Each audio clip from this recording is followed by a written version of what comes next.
So basically हम आज बात करने वाले हैं प्रीलिम्स के सिलेबस के बारे में और उसे कैसे कवर करें विद इन 1 मंथ और 2 मंथ। तो देखिए it is next to impossible है कि आप 1 महीने या 2 महीने में प्रीलिम्स का सिलेबस आप कवर कर पाओ, पर फिर भी मैं कोशिश करूँगा कि आपको एक स्ट्रक्चर्ड वे में एक सिनेरियो दिखाऊं कि कैसे कवर हो सकता है। I am not saying that you are capable to handle it, but या अगर आप कोशिश करो तो हो सकता है।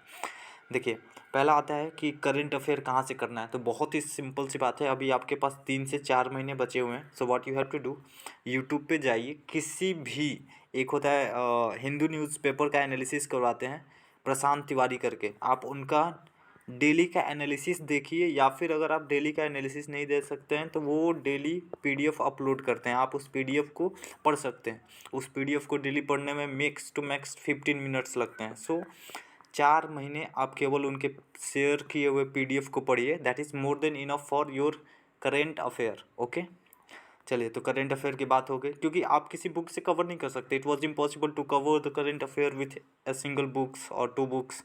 ठीक है, इंडियन हिस्ट्री की बात करते हैं। तो इंडियन हिस्ट्री के लिए सबसे सिंपल तरीका है कि आप रमेश इंडियन हिस्ट्री के लिए आप मॉडर्न हिस्ट्री का बुक उठाइए, किसी का भी उठा सकते हैं, जो अहिर करके आती है, स्पेक्ट्रम की बुक हो गई। तो उसमें आपको कुछ नहीं करना है, स्पेक्ट्रम के बुक के हर एक चैप्टर के एंड में समरी दिया हुआ है। क्या हुआ है? समरी दिया हुआ है, आपको केवल समरी पढ़ना है। मुश्किल से मुश्किल 34 चैप्टर्स हैं उस, और एक एक पेज की समरी है, केवल एक एक पेज की समरी है। यूपीएससी प्रीलिम्स के लिए मोर देन सफिशिएंट है अगर आप समरी केवल याद कर लीजिए। मतलब आपके पास max to max 34 to 50 pages होंगे। पेज, मैं पढ़ने की बात नहीं कर रहा हूँ, page means only 25 page complete. तो आप 50 पेज तो पढ़ ही सकते हैं, और पढ़ना है केवल, you do not have to do anything else. Okay, चलिए, तो आपका हिस्ट्री भी कंप्लीट हो गया, और इससे ज़्यादा कुछ नहीं करना है। एंशिएंट ऑनशिएंट नहीं जाना है, वो कवर नहीं हो पाएगा आपसे। अगर आपने पहले से पढ़ रखा है, that is more than good for you, that you are going to revise that of all thing. But आपने अगर इतना नहीं पढ़ा है तो this is more than sufficient for the modern history. Okay, अब चलिए हम बात करते हैं, हिस्ट्री हो गया।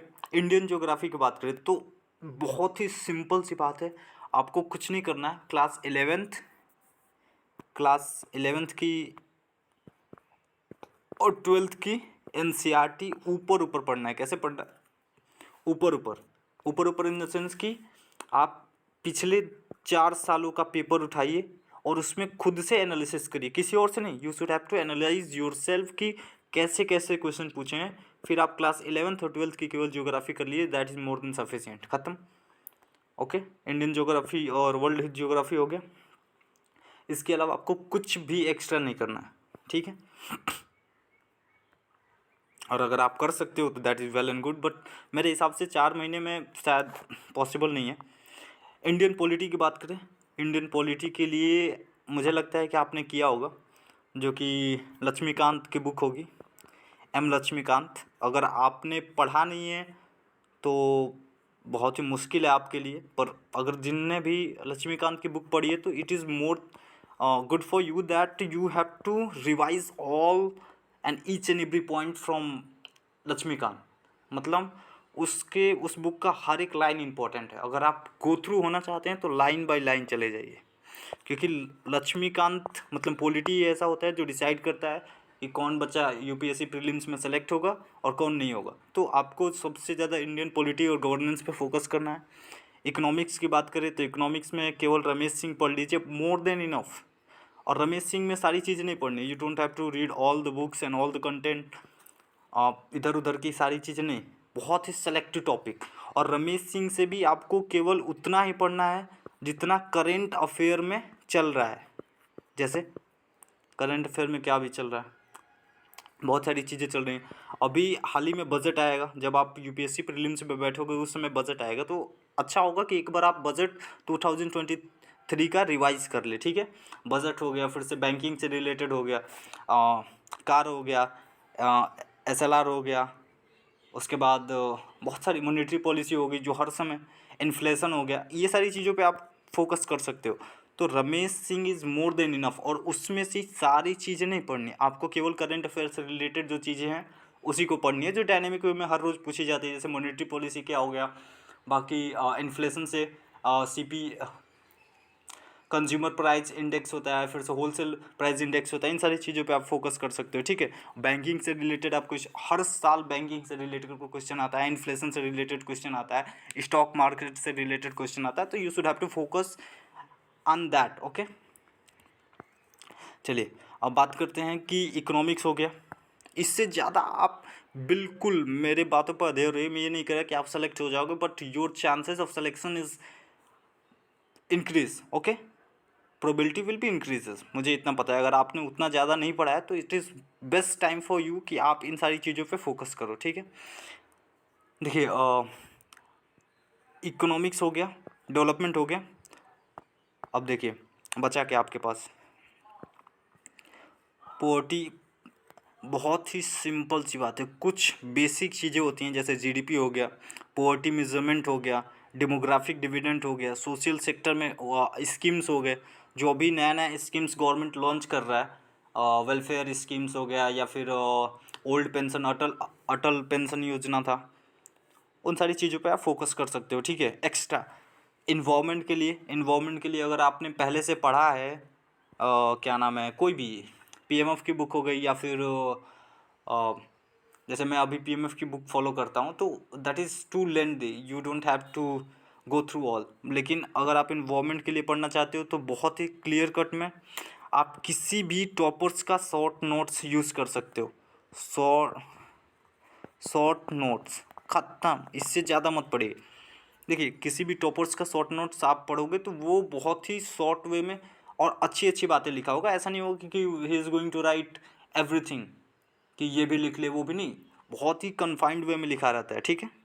जनरल साइंस की बात कर ले तो जनरल साइंस में आपको ज़्यादा कुछ नहीं करना है, you should have to focus only on class 11th and 12th, कि अगर आप मैथ स्ट्रीम से हो तो मैथ मतलब फिजिक्स और केमिस्ट्री देख लो वहाँ से, और साइंस की बात करें तो 9 और 10th ख़त्म, इससे ज़्यादा आपको फोकस ही नहीं करना है। 9th और 10th का बेसिक चीज़ें आप देख लीजिए, ओके। 9th 10th, और आपने अगर 12th में मैथ बायो से पढ़ा होगा 11 12th में, तो आप जिस भी स्ट्रीम से हो आप उसको देख लीजिए। बेसिकली बायो में थोड़ा बायोटेक्नोलॉजी हो गया, नैनो टेक्नोलॉजी हो गया, इन सारी चीज़ों से अभी जो नई नई नैनो टेक्नोलॉजी आ रही हैं, जैसे फर्टिलाइज़र में जो इम्प्रूवमेंट हो रहा है या फिर इन्वेंशन हो रहा है, अभी ड्रोन चल रहा है, ड्रोन का बहुत ज़्यादा, तो ऐसे आप सेलेक्टिव टॉपिक्स पे फोकस कर सकते हो जो अभी करेंटली न्यूज़ में चल रही हैं, ठीक है। आप कोप 28 पे इन्वायरमेंट में फोकस कर सकते हो कि वहाँ पे क्या क्या डिसीजन हो रहा है, क्लाइमेट चेंज पे क्या क्या एक्शन लिया जा रहा है, या फिर क्या क्या इंडिया के स्टेप थे अभी जो कोप 27 हुआ, तो आप ऐसे करके फोकस कर सकते हो, ठीक है। अब बात करते हैं सी सेट के लिए। तो सी सेट में देखिए मेरे ख्याल से सी सेट के लिए आपको बस मुश्किल से मुश्किल 1 to 2 आवर्स पर डे देने, ख़त्म। अगर आप दे पाओ तो, अगर आप दे पाओ तो, क्योंकि भाई इसमें अगर फेल हो गए तो फिर कोई पढ़ने का फ़ायदा ही नहीं हुआ, तो आपको देना ही पड़ेगा।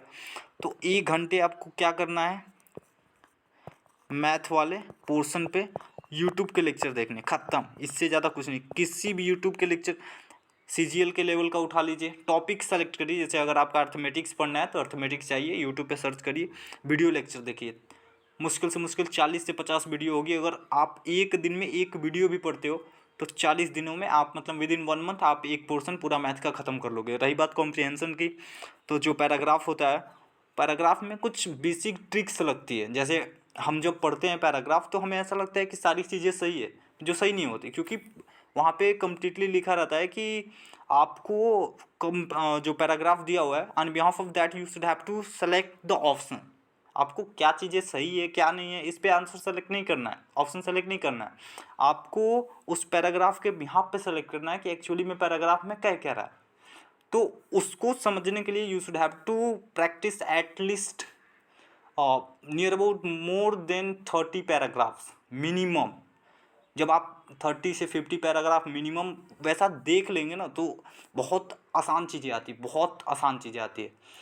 तो you are going to focused on कि मुझे कौन सा ऑप्शन सेलेक्ट करना है जो इस पैराग्राफ में दिया हुआ है। उसमें दिए हुए सारे ऑप्शन सही होते हैं, but that is not correct according to the paragraph which is given there. Okay, समाज में बाहर आउटसाइड हर एक चीज़ में, जैसे मैं बता रहा हूँ कि अगर क्लाइमेट चेंज के रेमेडी के लिए ऑप्शन दिया है तो चारों ऑप्शन ऐसे होंगे जो क्लाइमेट चेंज को काउंटर करेंगे, लेकिन वो चारों ऑप्शन उस पैराग्राफ में नहीं दिया रहेगा। तो आपको सेलेक्ट करना है कि उस पैराग्राफ में क्या दिया है। समझ पा रहे हैं? मतलब बहुत ज़्यादा सेलेक्टिव वे में आपको चीज़ों को सेलेक्ट करना होगा। तो वो तभी आएगा जब आप प्रैक्टिस करोगे। कहाँ प्रैक्टिस करोगे? सिंपल सा है, यूट्यूब पे जाइए, किसी भी चैनल पे सर्च मारिए और किसी भी जो भी पैराग्राफ राइटिंग कर रहा होगा, प्रैक्टिस करवा रहा होगा, आप वहाँ से पढ़ सकते हो। सिंपल। और इसके लिए PYQ बेस्ट है, वन ऑफ द बेस्ट है कि आप प्रीवियस ईयर क्वेश्चंस सॉल्व करो, ख़त्म। इससे ज़्यादा पढ़ना ही नहीं है।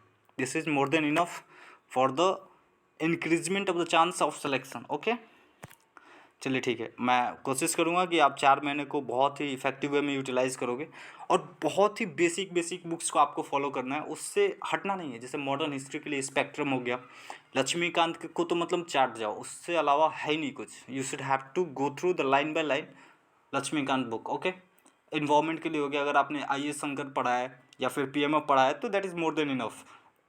नहीं पढ़ा है तो you should have to go all at least one time, कुछ ज़्यादा नहीं लगेगा, ऊपर पढ़ लीजिएगा। इकोनॉमिक्स की बात करें, रमेश सिंह में हर एक चीज़ नहीं पढ़ना, मैंने बताया सेलेक्टिव टॉपिक पढ़ना है। और जनरल साइंस की बात कर लेते हैं तो 9th और 10th का तो कंपलसरी है, बेसिक साइंस।